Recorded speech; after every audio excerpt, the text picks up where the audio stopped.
बिस्मिल्लाहिर्रहमानिर्रहीम। दोस्तों, अगर आपको इस्लामिक हिस्ट्री और मुस्लिम योद्धाओं का इतिहास फुल डिटेल में पढ़ना है तो आप ये किताबें जरूर खरीदें। सभी किताबों का लिंक डिस्क्रिप्शन में दे दिया गया है। अस्सलामुअलैकुम दोस्तों, मेरा नाम आसिफ खान और आप देख रहे हैं इंडियन मुस्लिम। माह रमजान बरकतों, रहमतों और इबादतों वाला महीना। आज इसी पाक महीने के बारे में दिल खुश कर देने वाले फैक्ट्स बताने वाला हूँ, तो आखिर तक जरूर बने रहना।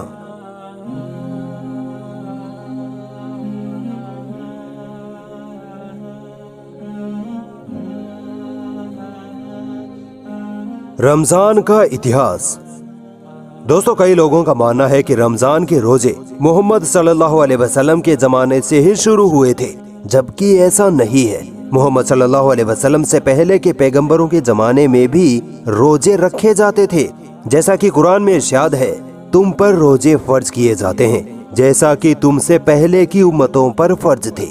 आपको पता है मोहम्मद सल्लल्लाहु अलैहि वसल्लम की उम्मत यानी हम मुसलमानों पर रोजे कब लागू हुए थे?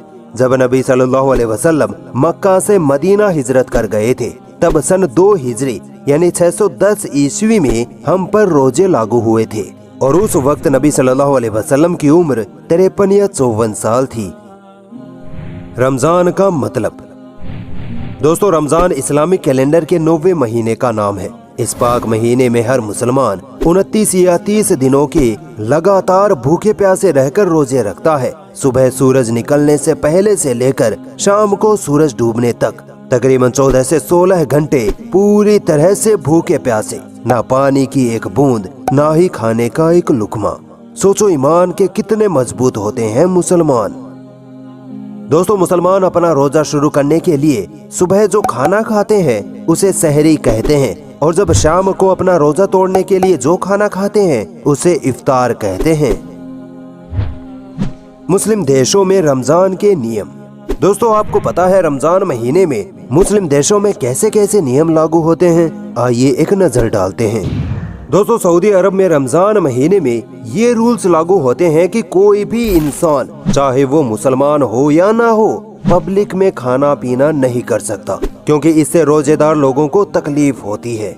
इसके साथ सऊदी अरब में ऑफिस, स्कूल, कॉलेज वगैरह का वर्किंग टाइम भी कम कर दिया जाता है, ताकि रोजेदार लोग इस बाबरकत महीने में खूब इबादत और रेस्ट कर सकें। माशाअल्लाह। इसी तरह के नियम कानून लगभग सभी मुस्लिम देशों में लागू किए जाते हैं। कहीं कहीं पर तो इन नियमों को तोड़ने वालों पर लाखों का जुर्माना या जेल भी हो जाती है। रमजान के ताल्लुक से गलतफहमियां। दोस्तों, अक्सर गैर मुस्लिम रमजान महीने के ताल्लुक से काफी गलतफहमियां रखते हैं। जैसे कुछ लोग मानते हैं कि मुसलमान रोजे रखने के बाद खाना पीना तो दूर की बात, अपना थूक तक नहीं निगलते। ऐसा नहीं है। रोजेदार मुसलमान खाना पीना तो जरूर नहीं करते, मगर अपना थूक निगल सकते हैं, इसकी कोई मनाही नहीं है। इसी तरह कुछ लोग मानते हैं कि रोजेदार मुसलमान सिर्फ अनाज नहीं खाते, बाकी सब कुछ खा सकते हैं, जैसे हिंदुओं में होता है। ये भी एक गलत फहमी है। रोजेदार मुसलमान पूरी तरह से भूखा प्यासा रहता है। दोस्तों, क्या आपको पता है दुनिया का सबसे बड़ा इफ्तार कहाँ होता है? मस्जिदुल हरम और मस्जिद नबवी में। चलिए आपको कुछ फैक्ट्स बताता हूँ, यकीन मानिए आप हैरान रह जाएंगे। सऊदी गवर्नमेंट मस्जिदुल हरम और मस्जिद नबवी में हर रमजान के हर रोजे का इफ्तार करवाते हैं, वो भी एकदम फ्री में।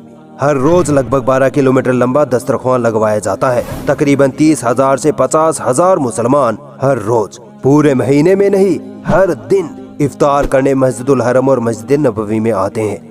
इफ्तारी मील में 50,000 लीटर अरबी कॉफी, 50,000 लीटर दूध, 50,000 लीटर फ्रूट जूस और 3 लाख ब्रेड रोल हर रोज सर्व किए जाते हैं। साथ ही हर शख्स को समोसा और बिरयानी भी खाने को दी जाती है। इतना ही नहीं, इस इफ्तारी में हर रोज 40 टन खजूरों का इस्तेमाल होता है। अगर इन खजूरों की गिनती की जाए तो वो 50 लाख खजूरें बनती हैं। हर रोज 1,30,000 लीटर जमजम पानी भी पीने को दिया जाता है। इसके अलावा 13,000 छोटे वाटर कूलरों में भी जमजम पानी भरकर रखा जाता है, ताकि कोई भी रोजेदार हरम शरीफ से प्यासा ना जा सके।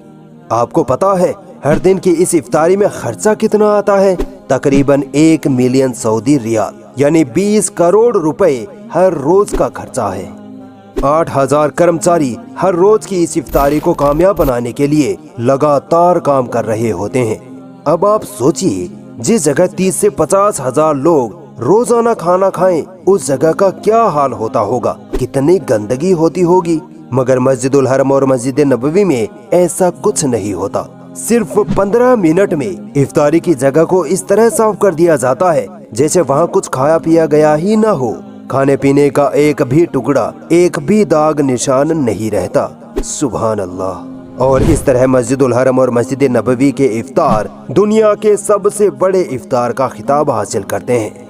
दोस्तों, सऊदी अरब रमजान के महीने में तकरीबन 1 अरब डॉलर गरीब और मिस्कीन लोगों में बांट देते हैं। दोस्तों, क्या आप जानते हैं कि दुनिया में सबसे लंबा रोजा यानी सबसे ज्यादा घंटे का रोजा और सबसे कम वक्त का रोजा किन किन देशों में रखा जाता है? आइए बताता हूँ। दोस्तों, साउदर्न हेमिस्फीयर की तरफ वाले जो देश होते हैं जैसे चिली, न्यूजीलैंड, ऑस्ट्रेलिया वगैरह, यहाँ सिर्फ 11 से 12 घंटे का रोजा रहता है, जो कि दुनिया में सबसे कम वक्त का रोजा माना जाता है। जबकि नॉर्दर्न हेमिस्फीयर की तरफ वाले जो देश हैं जैसे आइसलैंड, ग्रीनलैंड वगैरह में तो 17 से 22 घंटों तक का रोजा रहता है। अल्लाहु अकबर। मगर 2023 में यहाँ 17-18 घंटे का ही रोजा रहेगा। इनके अलावा नॉर्वे देश का हाल तो और भी डरा देने वाला है। नॉर्वे में 22 से 23 घंटे का रोजा रहता है। सिर्फ 2-3 घंटे ही मिलते हैं खाने पीने के लिए, क्योंकि वहाँ सूरज 2-3 घंटे ही डूबा रहता है और फिर वापस निकल आता है। मगर नॉर्वे के मुसलमानों के लिए उलमाए कराम का फतवा है कि वो अपने पास वाले देश या फिर मक्का के वक्त के हिसाब से अपना रोजा रख सकते हैं। आपको पता है 2031 का रमजान दिसंबर महीने में आ जाएगा। मगर क्या आपने कभी सोचा है कि रमजान का महीना हर बार अलग अलग तारीख पर ही क्यों आता है? इसकी वजह ये है कि रमजान इस्लामी कैलेंडर का महीना है और इस्लामी कैलेंडर लूनर कैलेंडर पर काम करता है, यानी चांद के हिसाब से तारीख और महीने तय होते हैं। इसी वजह से हर साल 11 से 12 दिन कम हो जाते हैं और रमजान का महीना हर साल 11 से 12 दिन पीछे खिसकता रहता है। दोस्तों, रोजे रखने से हमारे शरीर में जो हेल्थ बेनिफिट्स होते हैं उन्हें जानकर आप हैरान रह जाएंगे। रोजे रखने से हमारे शरीर का वजन मेंटेन रहता है। कैंसर, पेट की बीमारियां, खून की बीमारियां, न जाने कितनी तरह की बीमारियां रोजे रखने से खत्म हो जाती हैं। रमजान का महीना हमारे शरीर के लिए एक वरदान है। रोजे से होने वाले हेल्थ बेनिफिट्स के लिए आप मेरी ये वीडियो जरूर देखिए, आप हैरान हो जाएंगे। लिंक डिस्क्रिप्शन में है। दोस्तों, रमजान महीने का मकसद सिर्फ भूखा प्यासा रहना नहीं है। कुछ बेगैरत मुसलमान तो ऐसे होते हैं कि रोजा तो रख लेते हैं मगर ना नमाज पढ़ते हैं, ना कुरान, ना ही जिक्र अज़कार करते हैं। पूरे दिन टांगे फैलाए सोए रहते हैं और रात को चौराहों पर सुट्टा बार लगा रहे होते हैं। एक महीने क्या, पूरे साल भूखे प्यासे रहिए, अल्लाह को कोई जरूरत नहीं है ऐसे रोजों की। रमजान का असल मकसद भूखा प्यासा रहकर ज्यादा से ज्यादा अल्लाह की इबादत करना है। इस बार के रमजान में ये अहद करिए कि ना तो नमाज छूटने देंगे और ना ही तराबी छूटने देंगे, और कम से कम इस माह रमजान में एक कुरान तो जरूर मुकम्मल करेंगे इंशाअल्लाह। दोस्तों, अगर आपको इस्लामिक हिस्ट्री और मुस्लिम योद्धाओं का इतिहास फुल डिटेल में पढ़ना है तो आप ये किताबें जरूर खरीदें। सभी किताबों का लिंक डिस्क्रिप्शन में दे दिया गया है।